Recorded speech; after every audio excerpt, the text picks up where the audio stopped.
प्रशासनातील अधिकारी आणि कर्मचारी यांच्यातला परस्परातला बेबनाव याच्यामुळे एक घटना सोलापुरात घडली आहे। सोलापुरामधील महात्मा गांधी प्राणी संग्रहालयातील मगरीची 7 पिल्लं गायब झालेली आहेत। त्यानंतरही महापालिका प्रशासन गंभीर नसल्याचा आरोप होतोय। दरम्यान ही पिल्लं गायब झाली नसून ती चोरली असल्याचा आरोप संग्रहालयातील कर्मचारी करतायत। तशी तक्रार करून सुद्धा वरिष्ठांनी दुर्लक्ष केल्याचा आरोप या कर्मचाऱ्यानं केलाय। दरम्यान या प्रकरणाच्या चौकशीसाठी महापालिका आयुक्तांनी चौकशी समिती नेमली आहे।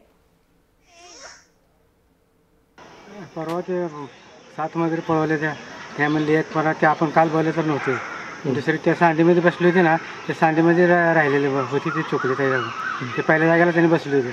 ते पण आपण निघायला कोणा निघालेले पुन्हा ते आपण काल बघताना दुपारा नव्हते त्यांनी ते सांडी बसले। ते 7 आहे ते पळवले त्या टायमात ती नव्हती, बारकीला लपली होती, त्यामध्ये नशीब गावलं।